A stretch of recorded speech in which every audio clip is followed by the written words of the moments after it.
Welcome back to another video of A&A Driving School, guys.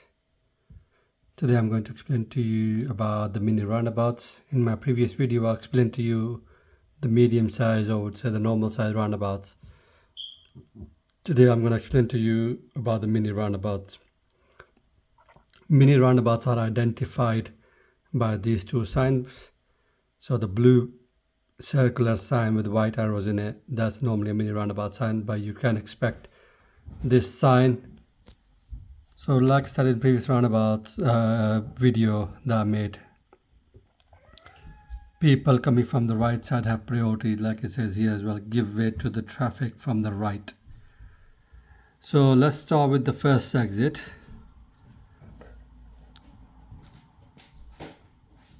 We are turning left, taking the first exit. We're using the same routine as MSPSL. So you check center left mirror, you signal left, you plan to stop, look to go. As you're approaching the roundabout, look to the right side. If the road is clear, you continue with the turn. Remember guys, when you are looking at the roundabouts, you need to look at the give-way lines. A lot of people, or a lot of learners as well, they start looking inside the streets. That slows down the traffic. All you got to do is when you're approaching the roundabout, you look at the give-way lines on the right side. If there's no car waiting here at this point, you continue with the turn. That's how simple that is. But when you start looking extra, start doing extras, that's when things go wrong. Second, we are going to follow the road ahead. As it says, consider a signal. Why? I'll explain that to you in a minute. Let me just take this picture. Okay.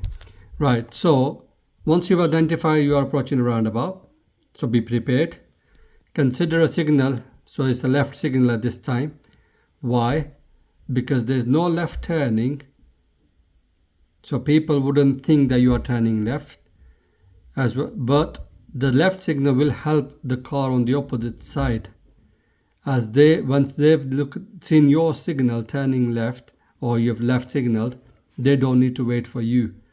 If you don't signal, they don't know which way you are going, so they will have to wait. So the left signal will help the other road users, and once you've signaled, they can continue with the turn.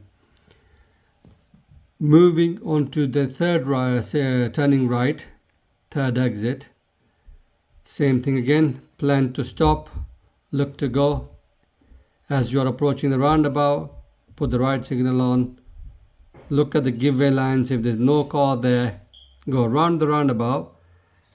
Remember in my previous video, on the medium-sized roundabout or slightly bigger roundabout, you will need a left signal. On this one, you don't need a left signal. Why? Because if you look at the picture carefully, once you've completed the turn, the car is halfway on the road already. So people would automatically understand that you are going this way. You are not going anywhere else. You're not doing any U-turn. That's the reason you do not need a left signal. This is your car, the blue one. There's a car on the left side for you. There's no car on the right side. Then therefore, you have priority because you are on his right side. Therefore, you will continue with the drive. You do not need to stop. We look at this one. This one is a tricky one. I will explain to you what the blocker is. See, blue car is your car. Yeah. And you have to give way to the car on the right side. Now you've got a car here. Imagine you've got 10 cars, a big massive queue on the right side. What would you normally do? You would wait until it's all clear, right? So you have to give way to the cars on the right side. Whether there are 10 cars, 20 cars, or even 100 cars, you will have to wait for those cars. The only way you can go is when you find a blocker. So you are signaling left, turning left. There's massive queue on your right side. you start looking both ways. Gaps can be created by the traffic from the left. So you look at the car, look at the signals of the car.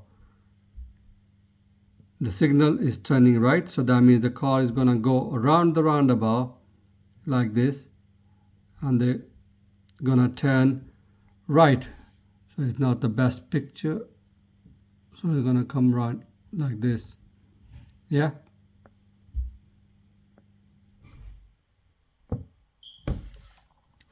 So once you've seen that blocker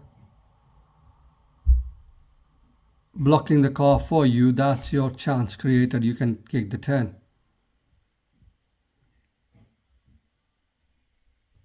If you don't understand this, I will explain that to you again. You need to give way to the cars on the right side. There could be 10 cars, 20 cars, doesn't matter how many cars there are on the right side, you will have to give way to those. A gap can be created by looking to the left side. If you look at the car on the left side with the right signal on, it's going to go around the roundabout. So once this car has entered the roundabout, this car has to stop automatically because this car is going to go around the roundabout on right side of this car. So they have to give way to this car, and that is your chance of going to take the turn. Now when you have situations like this, you got a car on your right, he's got a car on his right, and he's got a car on his right. No one has priority. What do you do in that case? Whoever enters first goes first. Yep. So I hope this video has helped you guys about the mini roundabouts. If you don't understand or if you have any questions, please do message me on the comment or comment it below on this video, and I will get back to you. Please don't forget to subscribe and like the channel and share with others as well. And thank you very much for watching the video, and good luck in your test.